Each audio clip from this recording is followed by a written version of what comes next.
Bueno, tenemos una tarde muy completa.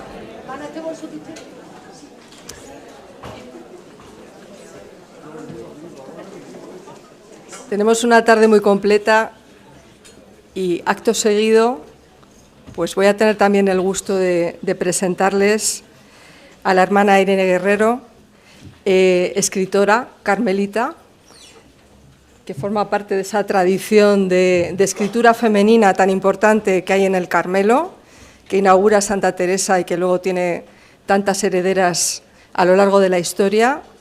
Y me alegra muchísimo comprobar que en el siglo XXI se mantiene y además con motivo del 5º centenario la actividad de las religiosas carmelitas está siendo muy intensa y por supuesto la suya también, con conferencias, con escritos de diversa índole. Ella es religiosa en el monasterio de San José de Toro, lleva 25 años en la vida religiosa, actualmente es formadora de novicias y también pues une, ¿no?, en su persona ese magisterio y esa escritura, esa difusión de la obra teresiana y de la espiritualidad del Carmelo por el mundo. Está especialmente interesada en el crecimiento personal y, por supuesto, en la espiritualidad y en la espiritualidad del Carmelo. Teófanes Ejido antes ha hecho referencia a una de sus obras. Ella ha escrito 2 biografías noveladas, una de Santa Teresa, que se titula La Dama Herida, y tiene otra, Los últimos días de Elizabeth, que es una carmelita francesa del siglo XIX. Es una gran satisfacción para mí presentarla y ella nos va a hablar de, Santa Teresa nos habla de Dios, el arte de narrar una experiencia. Muchas gracias, Marimar. Y bueno, también quiero dar las gracias a todas las personas que han organizado estas jornadas teresianas. Gracias por haberme invitado, por brindarme esta oportunidad para compartir con todos ustedes.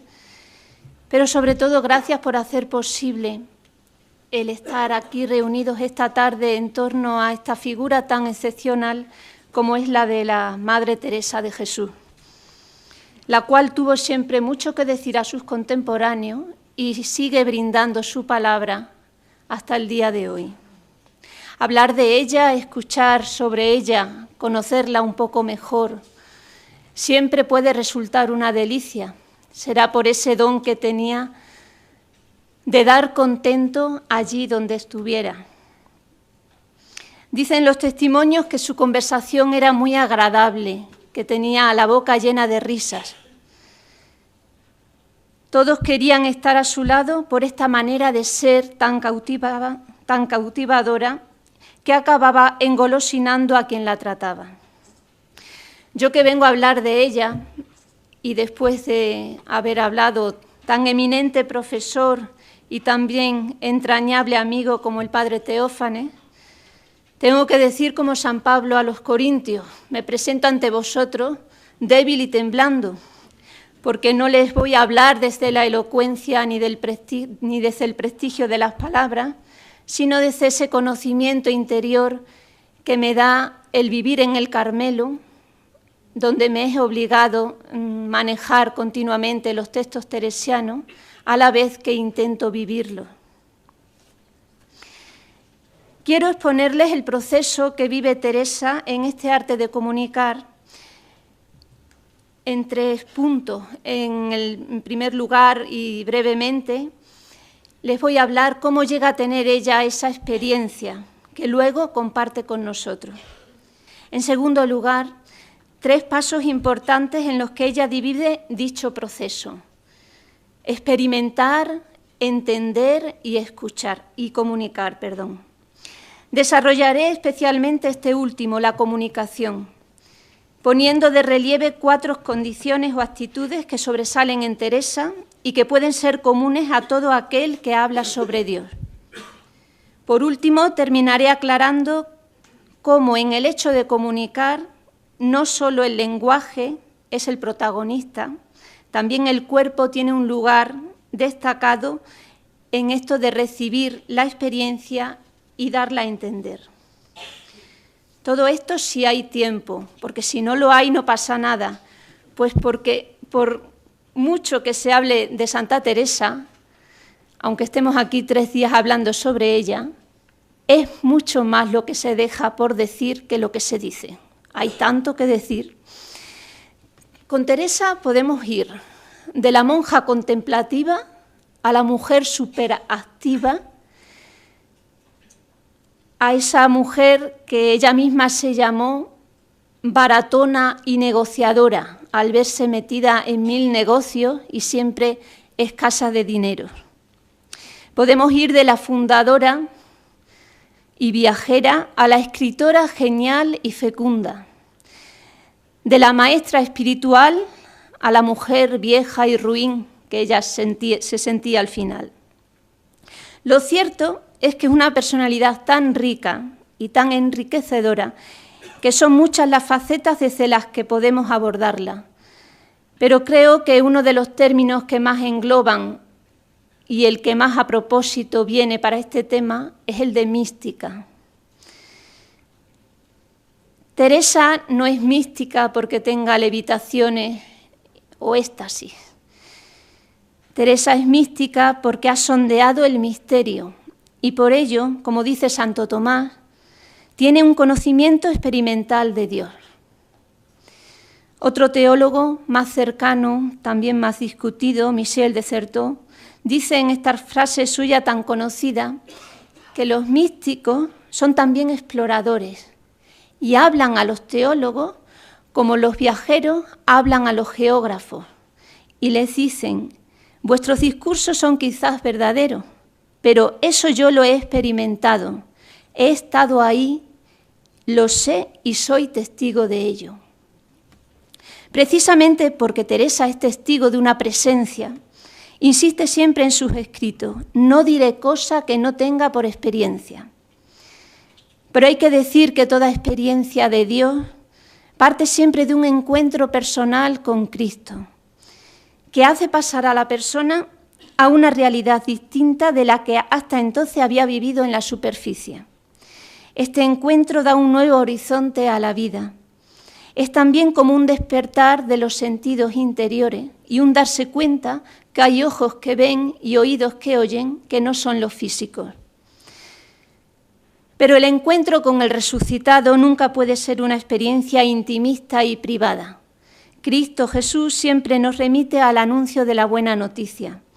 Al igual que le dice a María Magdalena: ve a mis hermanos, no me toques, no me retengas para ti sola, ve a mis hermanos y anúnciale lo que has visto, también se lo dice a cualquiera que se encuentre con él. En esta experiencia de encuentro hay siempre implícita una llamada a comunicar, a anunciar, porque no es un don para una persona privilegiada, sino un don para su Iglesia. Es por esto que el místico no puede dejar de decir lo que le ha pasado. Se querría esconder y huir al lugar más recóndito del mundo. Teresa decía que nunca se cansaría de estar sola. Y sin embargo el Espíritu es el que lo empuja a ir en medio de los hermanos y anunciar la buena noticia. Pero vamos a ir más atrás, cuando todavía Teresa no había tenido este encuentro tan personal. Cuando ella nos dice que llevaba una vida bastante mediocre, en la que no acababa de entregarse enteramente. Nos lo cuenta así: pasé este mar tempestuoso casi 20 años con estas caídas y con levantarme y mal, pues tornaba a caer. Y en vida tan baja de perfección que ningún caso hacía de pecados veniales. Y los mortales, aunque los temía, no como había de ser, pues no me apartaba de los peligros. Sé decir que es una de las vidas más penosas que me parece se puede imaginar. Deseaba vivir, que bien entendía que no vivía, sino que peleaba con una sombra de muerte. Y no había quien me diese vida, y no la podía yo tomar. Y quien me la podía dar tenía razón de no socorrerme, pues tantas veces me había tornado así y yo dejádole. Después de todos estos años, casi 20, dice ella, reconoce que andaba ya su alma cansada. Va a ser este cansancio espiritual el que la haga rendirse del todo y la acabe disponiendo para una experiencia fundante que marcará un antes y un después en su vida. Esta experiencia no será otra, como ya he dicho, que la de encontrarse con Cristo de una manera totalmente nueva. Es ese segundo nacimiento del que habla Jesús con Nicodemo, que la irá configurando y haciendo vivir una vida nueva. La de hasta aquí era mía, dice ella. La que he vivido desde que comencé a declarar estas cosas de oración es que vivía Dios en mí a lo que me parecía. Y termina este párrafo diciendo: sea el Señor alabado que me libró de mí. Se puede entender tal frase en el sentido de que este encuentro, esta vida recién descubierta, la exime de ser una mera espectadora que exige desde fuera quién tiene que ser Dios y la va liberando para el asombro del Dios que es por esencia. Hay entre sus escritos un conjunto de oraciones que entran a formar parte de lo que llamamos escritos breves y que denominamos como las exclamaciones. Todas son escritas como desahogos del corazón en la presencia del Señor. Todas son exclamativas y empiezan más o menos así: oh deleite mío, Señor de todo lo criado.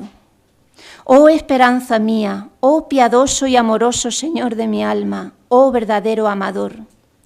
También otras expresiones muy parecidas, esparcidas por toda su obra: oh vida de mi vida y sustento que me sustentas. En medio de este asombro, de este oh tan grande, es precisamente cuando surge en ella la necesidad de aclarar lo que le está pasando. Y aquí entra el equilibrio, la sensatez y la humildad de esta mujer que se somete a la confrontación para poder buscar la verdad de lo que le acontece. Teresa comienza a compartir su experiencia con letrados que puedan ayudarla. Sin embargo, comprueba que no sabe decir casi nada de lo que le pasa, a ella que siempre le sobraban las palabras. Ella que era tan buena conversadora, ahora resulta que no tiene palabras. Y es que después de experimentar la cercanía de Dios solo queda el balbuceo, un no sé qué que queda balbuciendo. O como dice San Gregorio Magno, nosotros enunciamos las grandezas divinas a nuestro modo, balbuceando, porque ante Dios enmudecemos, no sabemos qué decir ni cómo contar luego lo que estamos viviendo. Nos hacemos como niños que aprenden a hablar asombrados por un misterio que nos desborda. Hartos años estuve yo que leía muchas cosas y no entendía nada de ellas. Y mucho tiempo que, aunque me lo daba Dios, palabra no sabía decir para darlo a entender. Que no me ha costado esto poco trabajo. Parece mentira, ¿no? Con todo lo que tenemos escrito de su mano, que esta mujer tuviera que pasar por aquí, ¿no? El recurso que tuvo al principio fue el de acudir a otras palabras que habían dicho otros, a buscar en libros donde se pudiera ver retratada y señalar qué era eso que estaba experimentando. Hasta que no pasa un tiempo, ella no tendrá un vocabulario propio para poder expresarse en términos entendibles. De ahí que hable después de 3 gracias o etapas de su experiencia. Una merced es dar el Señor la merced, y otra es entender qué merced es y qué gracia. Otra es saber decirla y dar a entender cómo es. Esta cita es la que nos introduce en el proceso de comunicación según lo entiende Teresa. Experimentar, entender, comunicar. Son las 3 gracias. De aquí se deduce que no comunica la experiencia interior quien quiere, sino quien puede.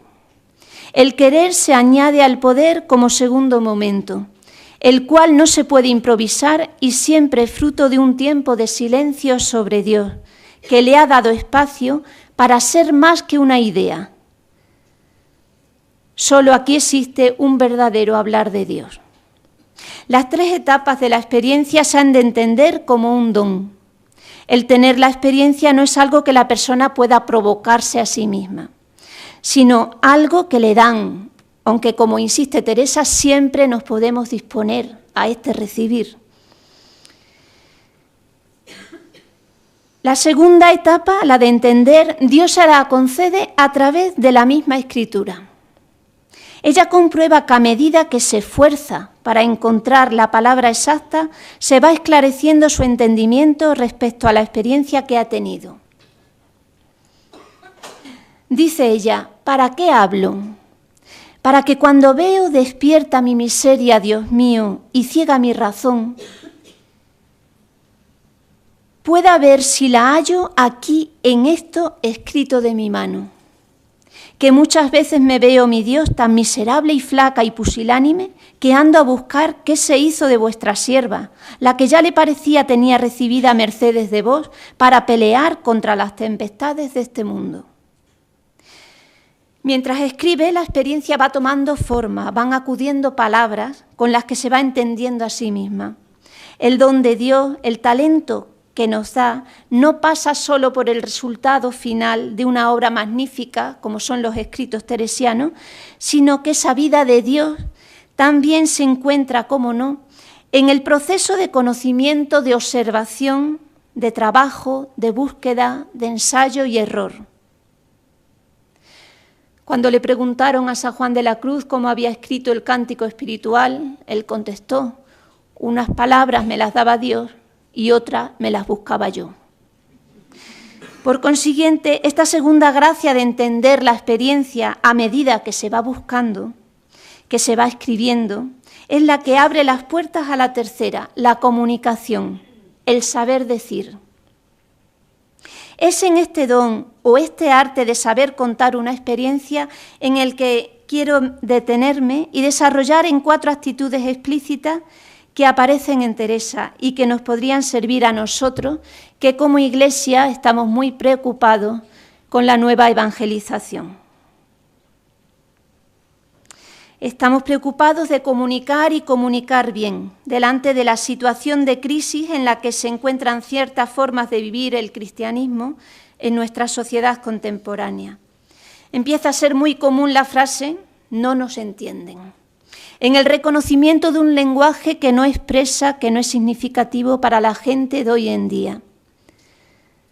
Aparte de cuidar nuestros mensajes, nuestros discursos, de estar presentes en las redes sociales como medio eficaz para llevar a cabo esa nueva evangelización a la que se nos invita, creo que nos será también muy útil acudir a Teresa como muy buena comunicadora que fue y que también hoy nos puede enseñar a que nuestras palabras no se las lleve el viento, a que salgan del corazón y lleguen al corazón. En definitiva, que sean palabras nacidas de la contemplación de esa otra palabra, con mayúscula, que tiene vida eterna y que no pasa nunca. Las 4 condiciones o los 4 aspectos que he señalado, entre los muchos que puede haber, son estos: naturalidad, parresía, fidelidad y narratividad. La primera condición para hablar de Dios, para hablar bien de Dios, se entiende, es ser uno mismo cuando se habla de Él. En Teresa vemos claramente una personalidad auténtica. Teresa no se parecía a nadie. Teresa era ella misma. Ha encontrado verdaderamente su singularidad. Ha experimentado que Dios vive con ella una historia de amor única en este mundo que no la puede vivir con otra persona sino con ella. La naturalidad en Teresa creo que es una de las características que más sobresalen en ella. Era tan natural que para algunos llegó a ser hasta decepcionante, porque claro, Teresa se reía, parece que reírse en los cánones de santidad de aquella época no estaba muy permitido. Teresa era muy natural en el trato. Teresa, cuando me estoy acordando de la anécdota, cuando vino a Madrid por primera vez, creo, ya era una mujer famosa y las damas de la corte, las personas que estaban aquí en Madrid y oyeron hablar de que venía la Madre Teresa de Jesús, se quedaron a esperarla, como hacemos hoy en día con todos los famosos, a ver qué nos dice la santa. Cuando ella se bajó, lo único que se le ocurrió decir, cuando los vio a todos, ¡qué buenas calles tiene Madrid!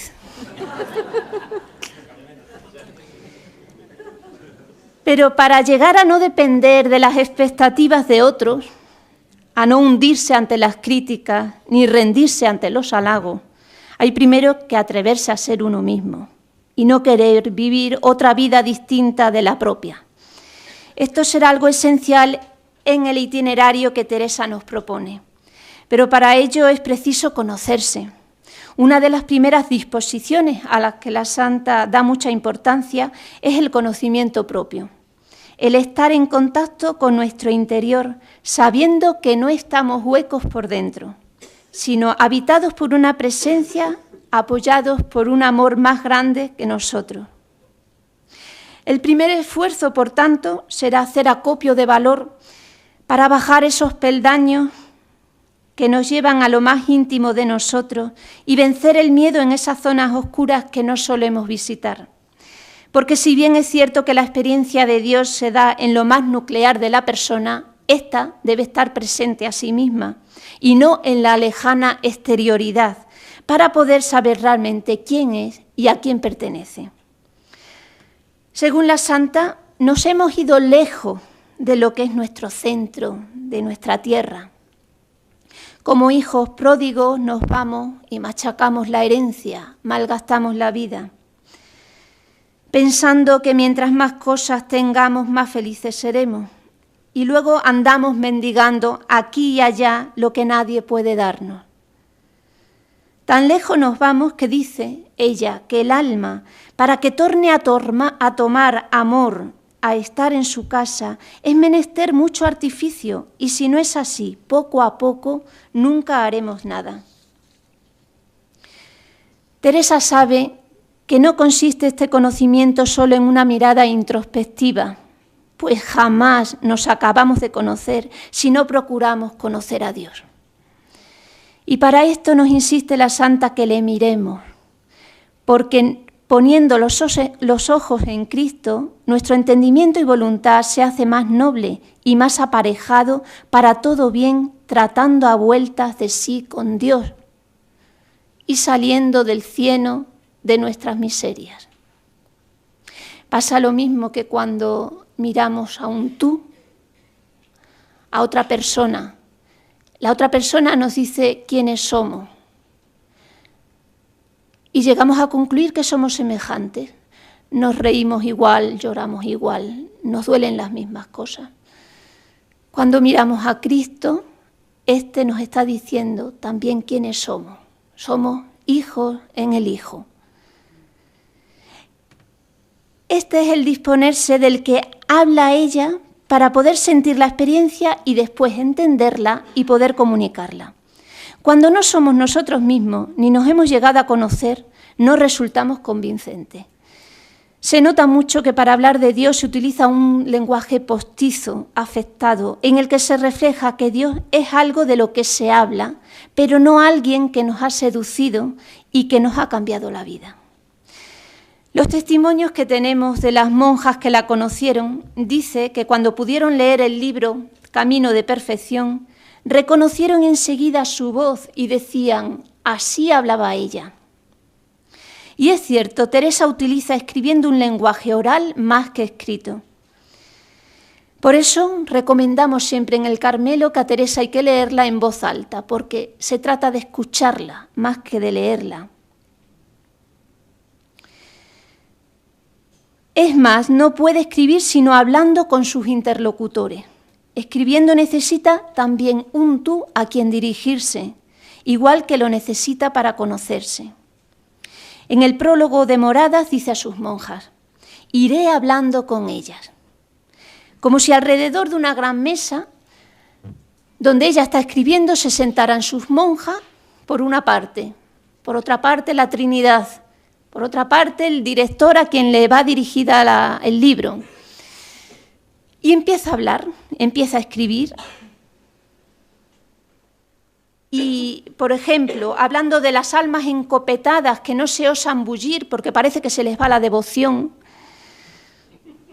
es como si levantara la vista allí a sus monjas que están allí con ella y les dice que no, hermanas, no, obras quiere el Señor.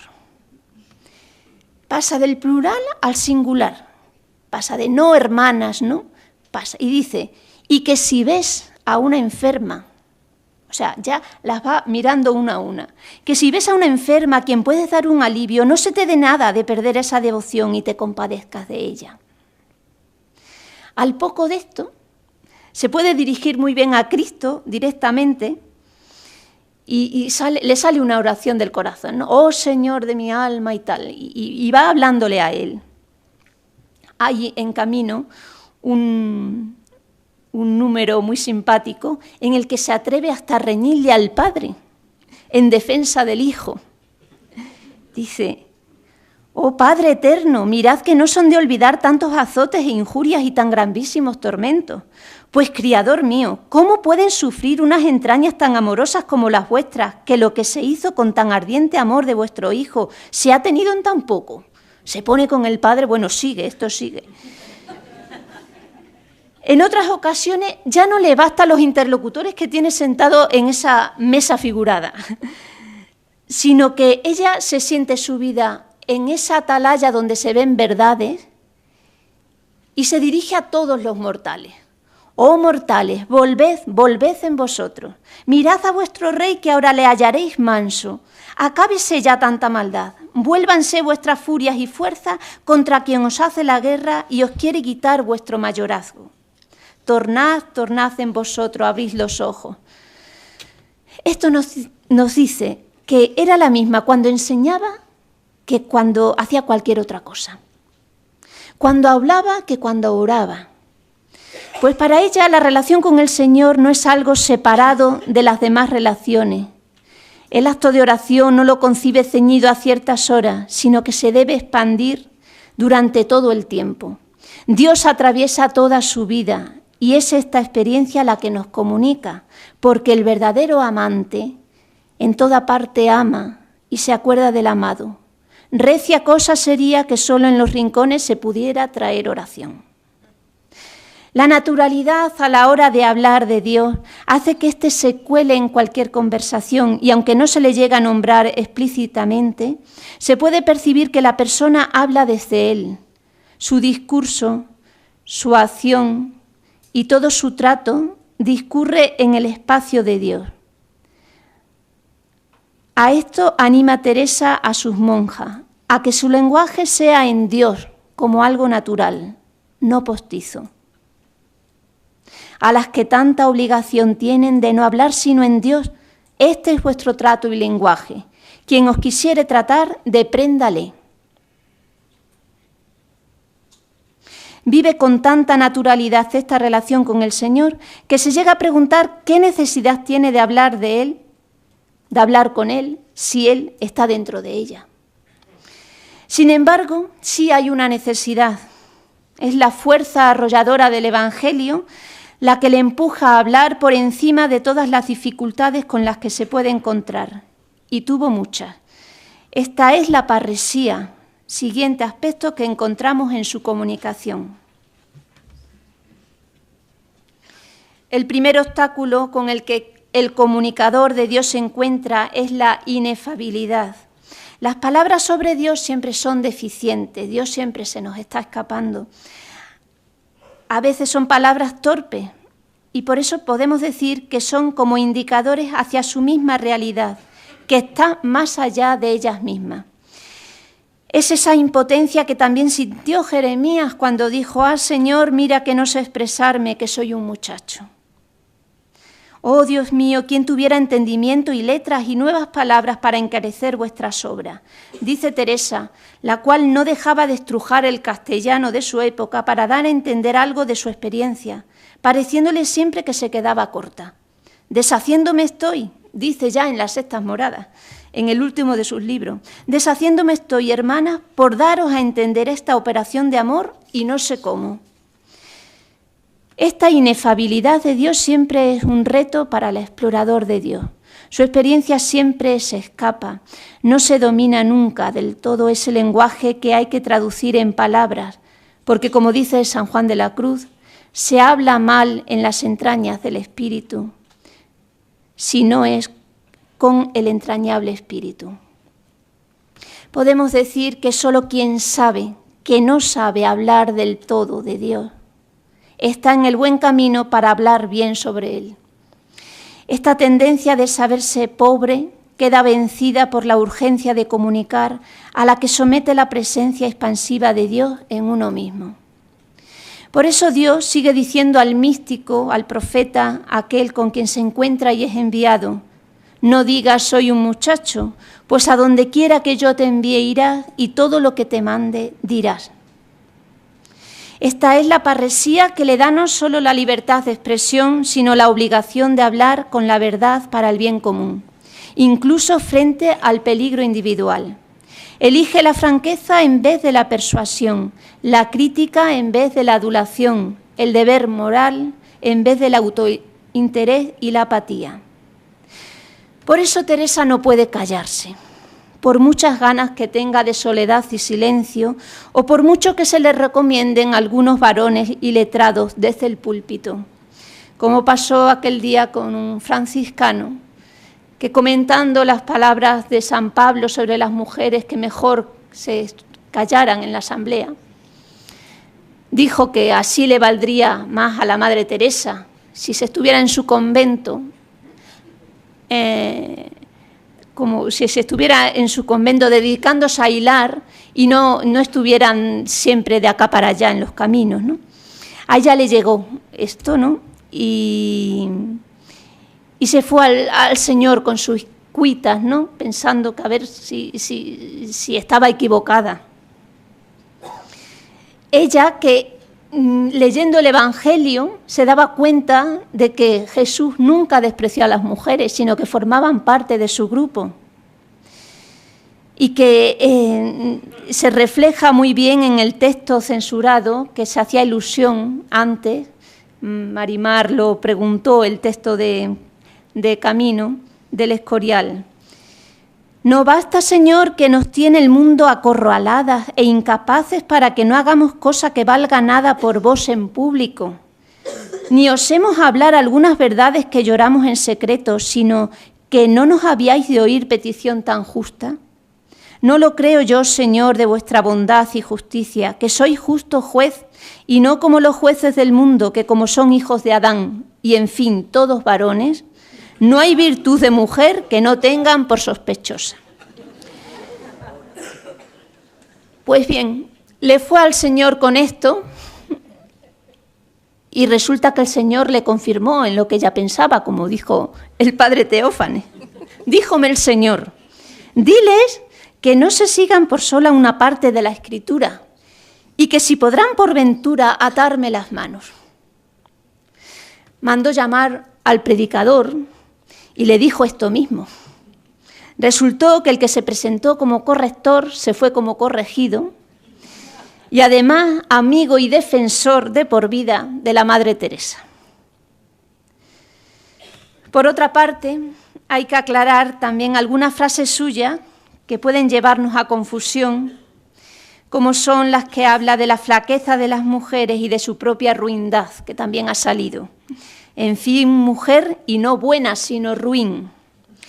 Cuando ella insiste tanto en esto, ya se ha dicho, hay que leer entre líneas y descubrir cierta ironía por su parte en aquel ambiente machista. Se puede decir que es un recurso para abrirse paso, sabiendo que va a ser leída por varones y letrados en una iglesia inquisitorial que condena a autores de la talla de Fray Luis de León. El ejemplo más claro que esta forma de hablar es una estrategia lo tenemos en el Libro de la Vida, el cual está dirigido al dominico García de Toledo. Le está hablando de la unión con Dios y de cómo se llega a esta solo por la humanidad de Cristo.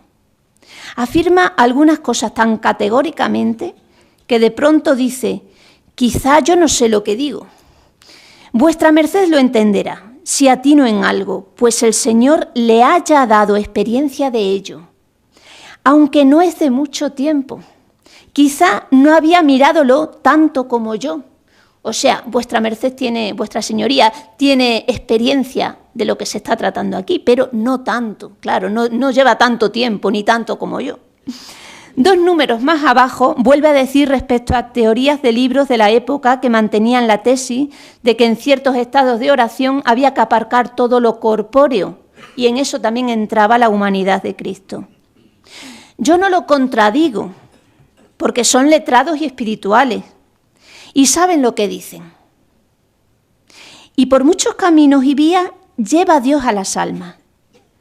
Como ha llevado la mía, quiero yo ahora decir, en lo demás no me entremeto, y en el peligro en que me vi por querer conformarme con lo que leía. Ya puede ser yo la engañada, mas diré lo que acaeció. O sea, ella no sabe lo que dice, va a decir lo que le ocurrió a ella, que qué mal le fue cuando les quiso hacer caso, ¿no? Eso es lo que está diciendo. Después de desarrollar bien su tesis sobre la humanidad de Cristo y que solo por aquí se puede llegar a la unión con Dios, la que empieza como sumisa discípula, que parece que no sabe lo que dice, se constituye ella misma en maestra y acaba sentenciando unos números más abajo. Así que vuestra merced, Señor, se está dirigiendo a García de Toledo, no quiera otro camino, aunque esté en la cumbre de la contemplación. Por aquí va seguro, por aquí por donde le digo yo, ¿no? Lo que salva esta parresía de caer en el orgullo, en la herejía, es la lucidez que proviene de la honestidad con uno mismo, la verdad de la Escritura, y el contraste confiado y dócil con aquellos a los que la Iglesia pone en nuestro camino. Dijo ella también: buen letrado nunca me engañó. Esto nos lleva a hablar del siguiente aspecto que encontramos en su comunicación y que es la fidelidad. Fidelidad en primer término a la palabra de Dios como fuente de toda palabra sobre Él. Que vaya conforme a la Sagrada Escritura y como un tantico torciese de esto, mucha más firmeza sin comparación me parece tendría en qué es demonio que ahora tengo de qué es Dios. Por grande que la tenga, que si entonces todo el mundo me asegurase que es Dios, no lo creería, si fuera contra Escritura, si no fuera acorde contra lo que leemos en la Escritura, o no fuera acorde con los valores del Evangelio. Fidelidad también a la moción interior. Quien se atreve a hablar sobre Dios debe testimoniar con sus palabras y sus obras una búsqueda profunda del rostro de Dios en todas sus experiencias. Y en ella ha de dejar constancia de cómo ha prestado oído a la voz del amado. ¿Qué queréis hacer de mí?, pregunta Teresa insistentemente para luego quedar callada y escuchar la respuesta de Dios en su corazón. Su discurso siempre atrae al diálogo con el Dios amante, sanador y salvador, y esta es la buena noticia que se encarna en su experiencia y de la que ella nos hace partícipe. Si Dios ha salvado su vida de la mediocridad, si ha adorado sus culpas, si ha sanado sus heridas, si la ha liberado de sus trabas afectivas y la ha llenado de un amor sin límite, ¿por qué no podría hacerlo con nosotros? No soléis vos hacer, Señor, semejantes grandezas y mercedes a un alma, sino para que aproveche a muchas. La manera de vernos aprovechados es desarrollar esta acogida oyente, prestando oídos a la voz del amado, a la buena noticia que es Él mismo. Pero ¿cómo podemos ver esto testimoniado en las obras? ¿Cómo podemos saber que no se queda todo en bellas palabras que acaba llevándose el viento? Hay que tener presente que la verdadera cruz de un místico no consiste en explicar lo inefable, sino en seguir históricamente, como todo discípulo, el camino de Jesús con toda fidelidad.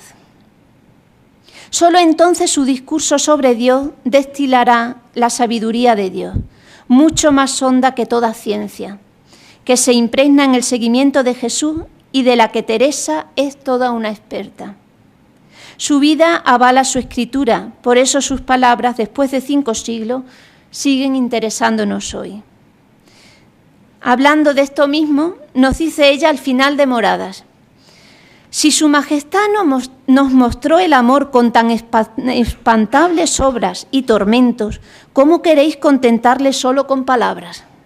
¿Sabéis que ser espirituales de veras? Hacerse esclavos de Dios, a quien señalados con el hierro de la cruz, porque ya ellos le han dado su libertad, los pueda vender por esclavos de todo el mundo, como Él lo fue, que no les hace ningún agravio ni pequeña merced. Esa voz que resuena en el interior de cada uno y nos invita al diálogo íntimo, tratando de amistad con quien sabemos nos ama, tiene un eco hacia afuera que no podemos dejar tampoco de oír y acoger. Por eso, para hablar de Dios, sobre su experiencia, es necesario poseer una sensibilidad para reconocer los anhelos, los sufrimientos, las esperanzas, las alegrías de los que nos rodean y poder así explicitar las dimensiones de Dios que pueden resultar significativas. El fruto más preciado de la contemplación es siempre la compasión. A Teresa ninguna dimensión de lo humano le dio miedo. La semana pasada, en el congreso tenido en Ávila, el padre Saverio Canistra, general de la Orden de los Carmelitas, ha dicho: Teresa es patrimonio de la humanidad porque la humanidad fue patrimonio de Teresa. Pero hay otra cuestión a la hora de comunicarse por medio de la escritura que es preciso aclarar. Al igual que otras tantas mujeres de su época, no se libra de tener que vincular su experiencia escrita a la obediencia del confesor o director. Más que nada, esta obediencia era un respaldo necesario para la escritura femenina.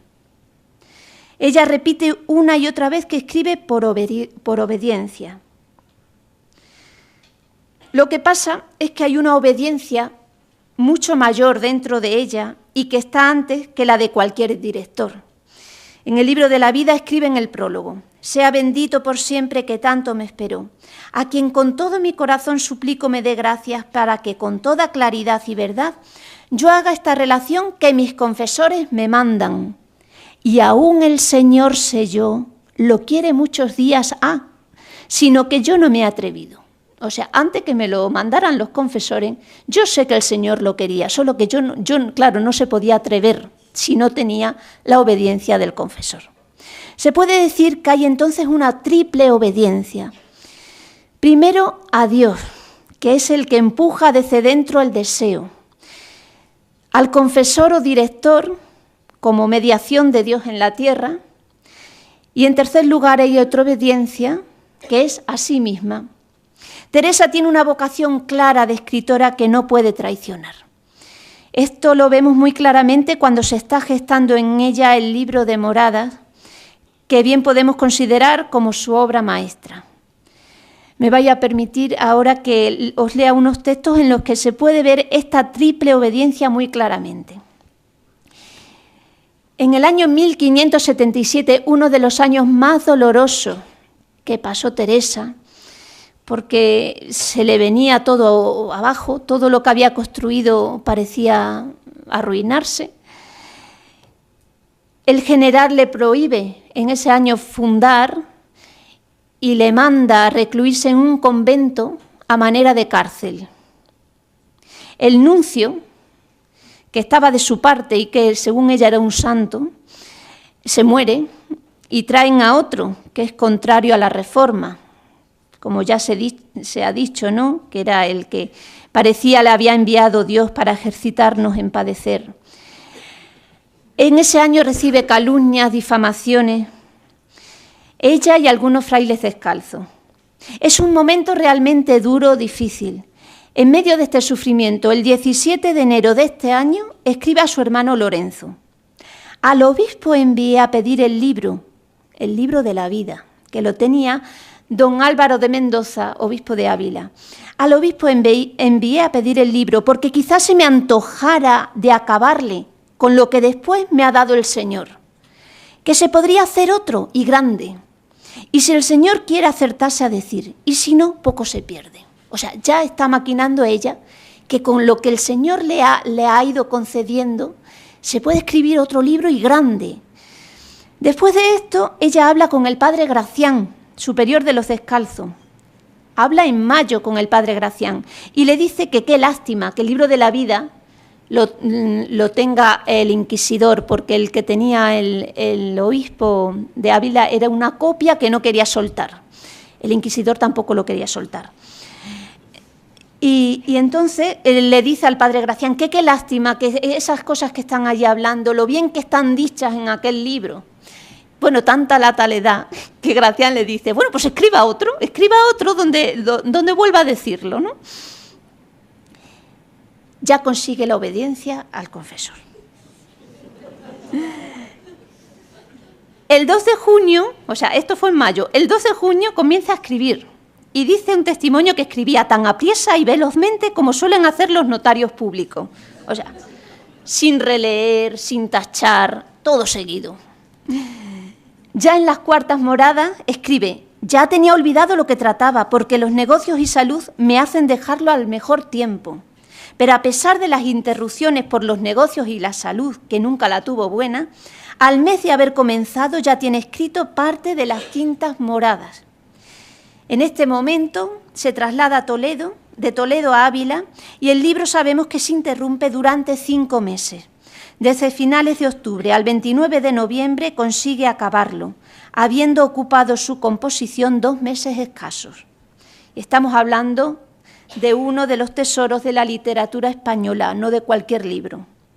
El 7 de diciembre, o sea, lo acaba el 29 de noviembre, el 7 de diciembre escribe al padre Gaspar de Salazar. Sábese cierto que está en poder del mismo aquella joya. Vamos a ver, esto es un lenguaje cifrado, los están persiguiendo a los descalzos y ella habla con este lenguaje cifrado por si las cartas son leídas por otras personas. Dice, sábese cierto que está en poder del mismo aquella joya es el libro de la vida. Está en el poder de Gaspar de Quiroga, el inquisidor mayor. Y aún la loa mucho. Esto también sirve para rebajar lo que ha dicho Teófanes sobre lo que se está hablando de la Inquisición, ¿no? Todo el morbo que se está echando con el tema de la Inquisición. El inquisidor mayor la loa mucho, el libro de la vida. Y así hasta que se canse de ella. No la dará, que él dijo se la miraba de propósito. Está tan entusiasmado que dice que no la da.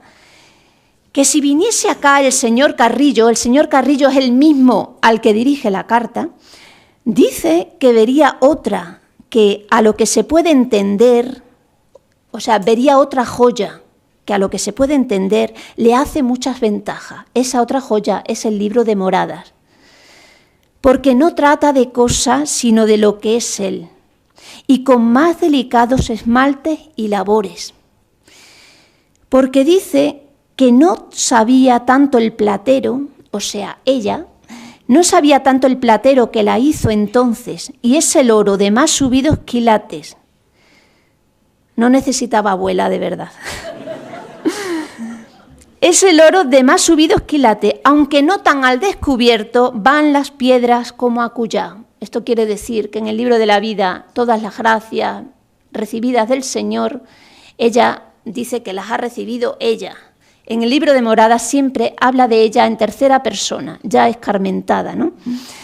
Dice, no tan al descubierto van las piedras como acullá. Hízose por mandado del vidriero. El vidriero es Dios. Y parécese bien a lo que dicen. O sea, hemos visto la triple obediencia. A sí misma cuando le escribe a su hermano Lorenzo, la obediencia cuando la consigue del padre Gracián, y aquí ella confiesa que fue hecho por mandado del vidriero. Después de obedecer, sabe su majestad que es mi intención engolosinar las almas de un bien tan alto. Para Teresa la escritura es una misión que le han encomendado y de la que se siente responsable. Es su manera de evangelizar o, como dice ella, de engolosinar, y lo hace narrando. Pasamos al cuarto y último aspecto de este proceso. Quienes hoy leemos o escuchamos los escritos de Teresa de Jesús, nos situamos no solo ante un texto, sino también ante un yo. Ha sido en el encuentro y con la palabra de otro, como ella ha tomado conciencia de sí y atestigua su identidad, lo cual solo puede hacerse narrativamente, como una persona que narra lo que otro ha escrito en ella.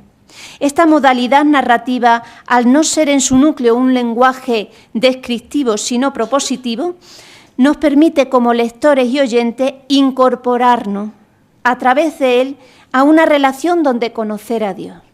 La escritura de Teresa actúa entonces como una ventana por la que asomarnos a su experiencia y a la vez como un espejo en el que podemos vislumbrar en parte nuestras propias posibilidades infinitas de contemplación. Así funcionan también las parábolas de Jesús, en las cuales nos metemos, nos vemos reflejados, nos vamos identificando con los personajes. Teresa, contando sobre sí misma, nos va diciendo cómo funciona nuestra alma, cómo vamos introduciéndonos en las moradas de ese castillo interior. Ella en su narrativa nos remite a esa belleza que siempre añoramos y que está dentro de nosotros. Busca la imagen más hermosa que se le ocurre, un castillo de cristal como de un diamante. Este castillo no es una fortaleza en la que refugiarnos y defendernos de nuestros supuestos enemigos. Es el lugar más bello a donde podemos ir. Es esa dimensión interior que la mayoría de los hombres no visitan. Podemos nacer, vivir mucho tiempo y morir ignorándola. Y esto es lo que nos quiere evitar Teresa. Ella ha hecho un descubrimiento, tiene los planos y sabe cómo ir. Todos sus escritos nos hablarán de esto. Pero esta narración requiere también una reflexión seria que pueda deshacer posibles obstáculos en el camino de esta relación infieri a la que invita el lenguaje narrativo.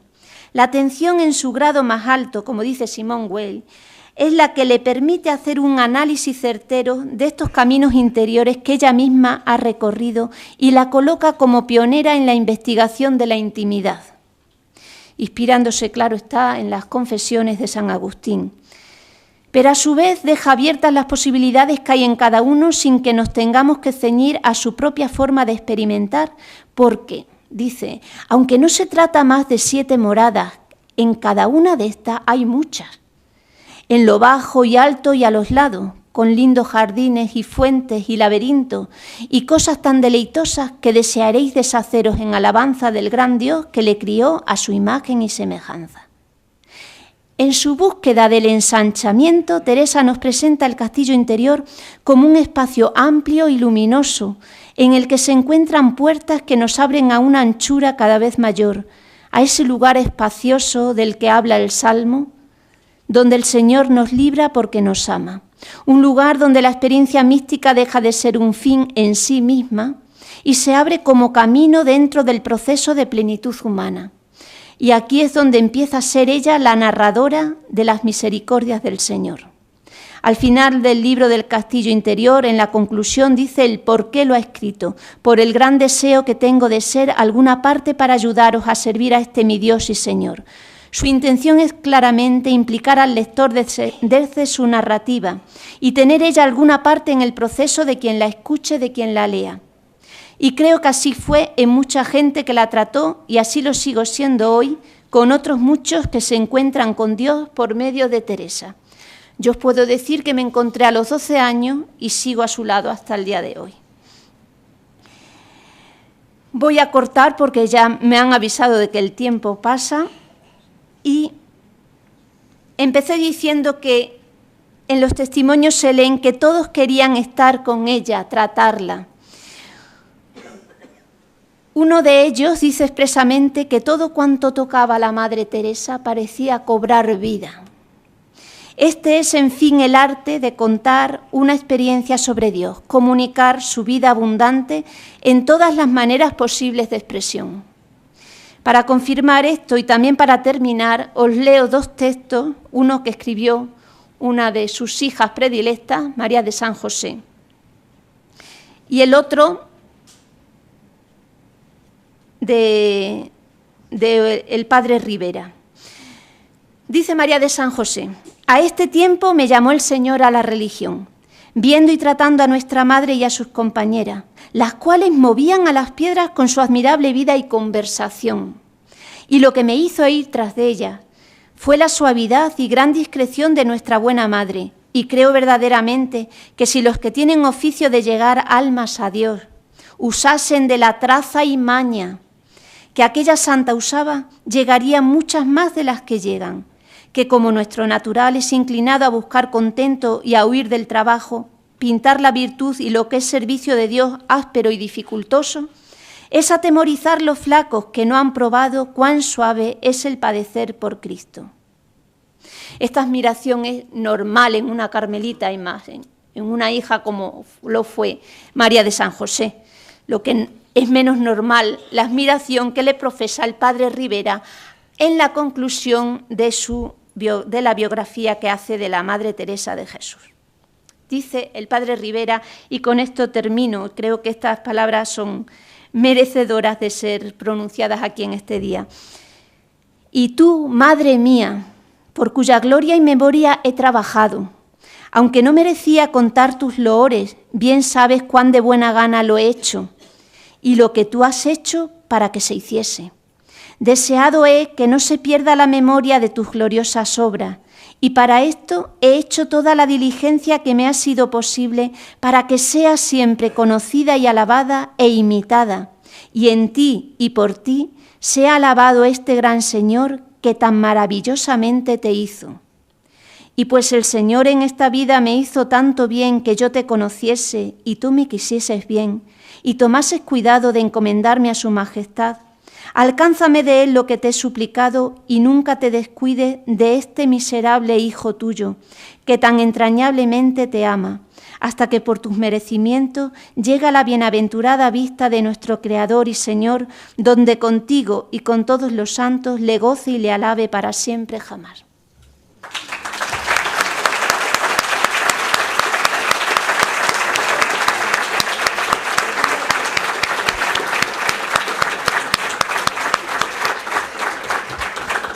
Muchísimas gracias.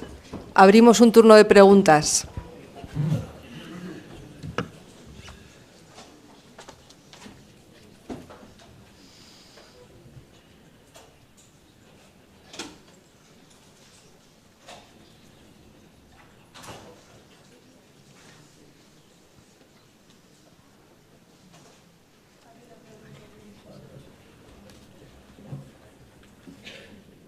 Muchas gracias por su conferencia. Algo que quizá no tiene que ver con esto, pero es esta pregunta. Me parece que Edith Stein, uno de sus motivos de conversión fue la lectura de, no sé si de Santa Teresa o de Santa Teresita. Esa es mi pregunta. De la vida, del libro de la vida que creo de que Santa se la Teresa. Anoche. Parece ser que no lo leyó entero, que fueron extractos, ¿no? Porque parece ser que en una noche es el libro de la vida, pero leyó lo suficiente como para decir, aquí está la verdad. Esa es mi pregunta, gracias. Sí.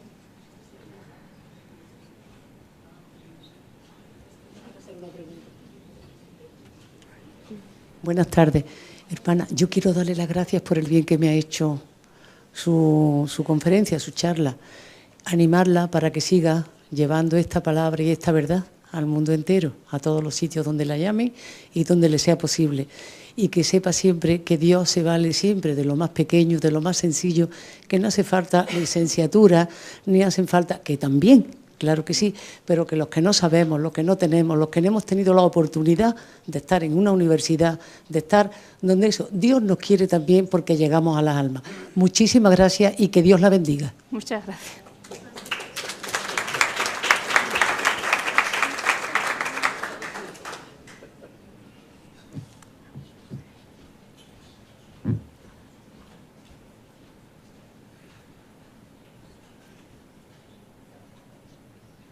Hola, buenas tardes. Mira, yo es un agradecimiento. Leí el libro de La Dama Herida, trabajo en una obra que nos dedicamos a la educación de mujeres y la verdad es que fue un acercamiento a la figura de Santa Teresa estupendo. Ellas lo entendieron muy bien y, a ver, luego la que ha querido profundizar ha profundizado, ¿no? Pero ha sido un acercamiento para gente sencilla muy, muy bueno y te quiero dar las gracias por ello. Muchas gracias. Yo te quería preguntar una cosa. Esa capacidad de hacer cosas que tiene Santa Teresa y esa actividad a veces imparable, ¿cómo se conecta con su experiencia mística y con su vida contemplativa? Si es que hay una conexión evidente y si en algún momento ella lo justifica de alguna manera o cómo lo integra en su experiencia espiritual. Ella, ese celo que tenía, ¿no?, por salvar almas en su lenguaje, ¿no?, yo creo que es el que la empuja a salir de esa, a vencer toda, pues eso, el deseo de estarse ella en su convento, porque, como dice, nunca tuve años más descansados que los que pasé en San José de Ávila, el primer convento, ¿no? Esos 5 años primero, dice que fueron los más descansados de su vida, siempre los está añorando, pero el deseo de llevar, de comunicar a Dios, ¿no?, de que mientras más gente lo conozca, mientras más gente pueda participar de lo que ella ha experimentado, pues es porque ella sí que ha experimentado también una cosa, que mientras más se comparte la experiencia, más crece la experiencia. Mientras más se reduce a uno, la experiencia como que se va quedando más raquítica. Pero sobre todo ese amor eclesial, como decía Teófanes, ser parte activa en la Iglesia de su tiempo, fue el que hizo que compaginara una cosa con otra.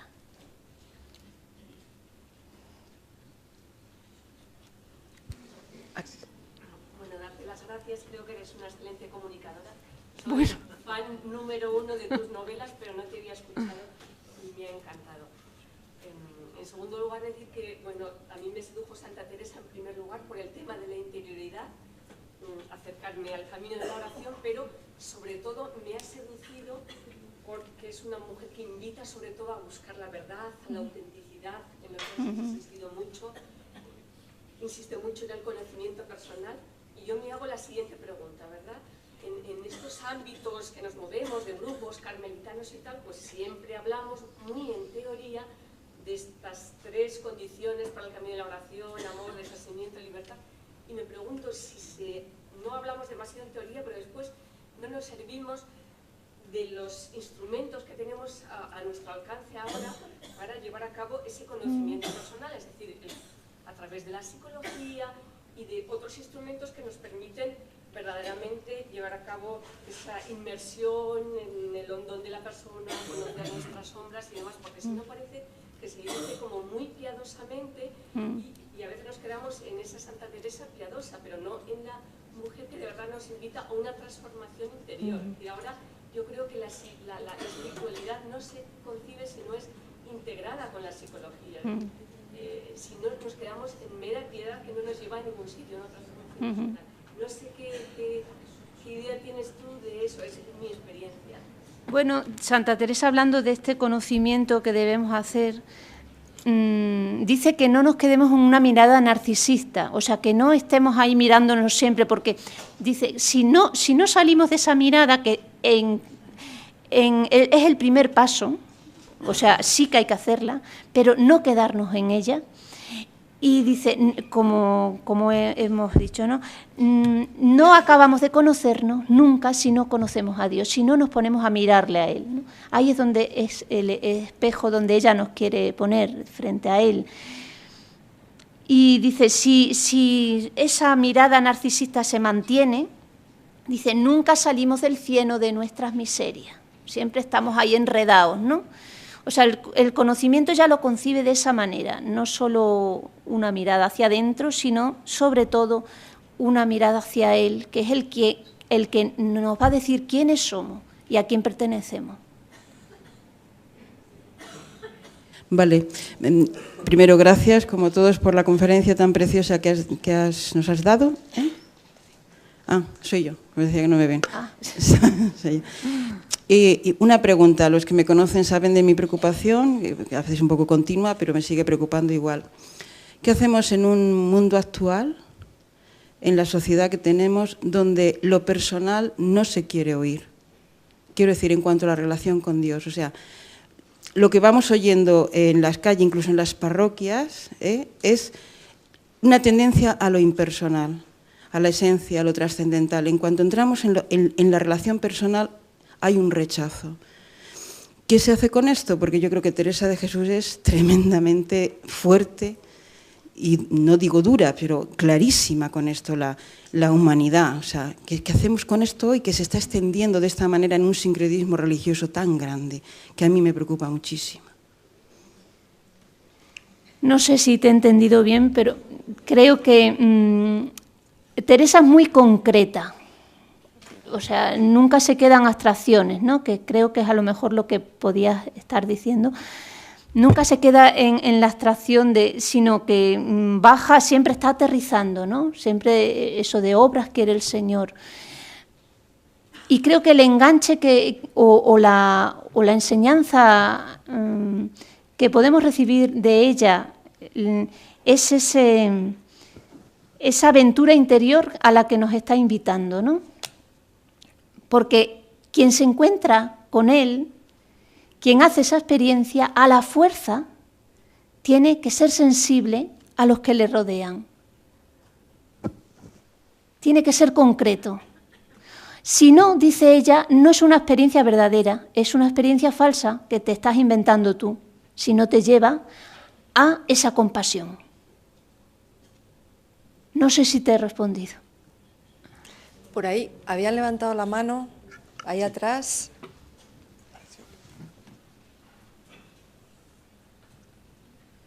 Mil gracias por este aporte tan rico y nutritivo. Y la pregunta va en la línea de la nueva evangelización. Ha dicho una frase, o mejor dicho, ha retomado una frase de Teresa casi en la conclusión de su intervención, que dice la finalidad de todo esto, y hablando de su último libro, es engolosinar las almas de un bien tan alto. Hablando de pastoral juvenil, dentro del marco de la nueva evangelización, ¿qué propedéutica, qué pedagogía parece engolosinar las almas de un bien tan alto?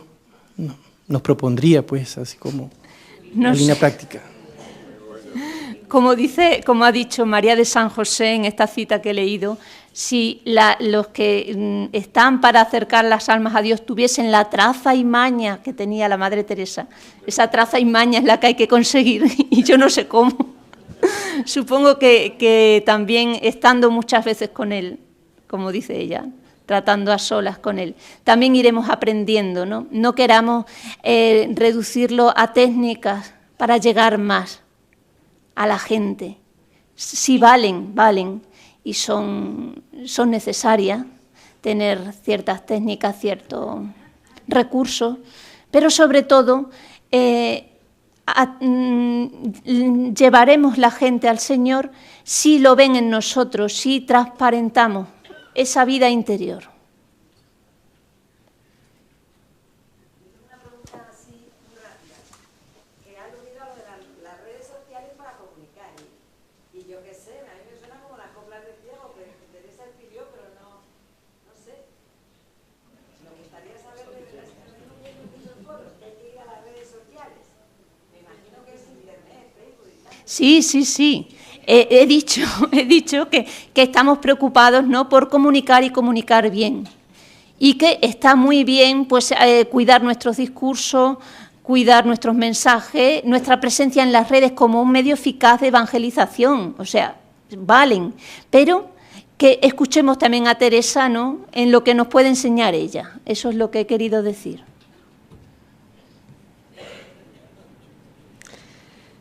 ¿Alguna intervención más?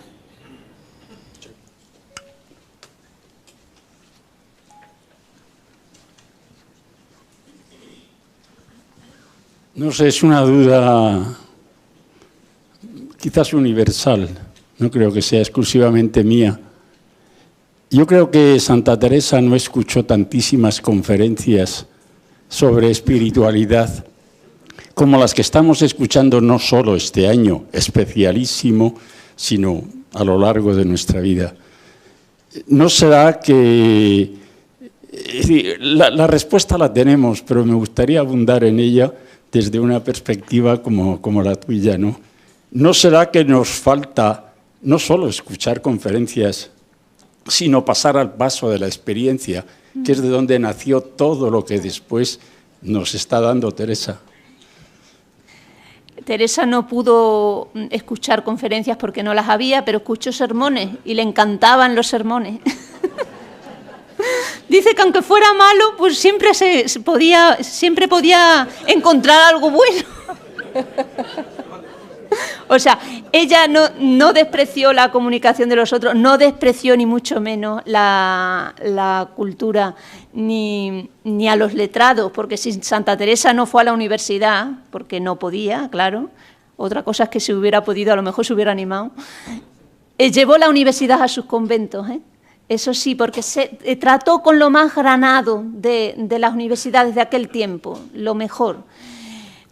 Entonces, tiene razón, ¿no? Ella lo que nos invita es pasar de la teoría a la experiencia. Eso es lo que hacer el proceso, atrevernos, ¿no? A hacer esa aventura que nos propone, esos planos que ella nos ofrece para hacer la aventura interior. Bueno, pues vamos a dejarlo ya para poder descansar un poquito. Después seguimos a las 8 en punto. Muchísimas gracias por las magníficas ponencias que hemos escuchado esta tarde.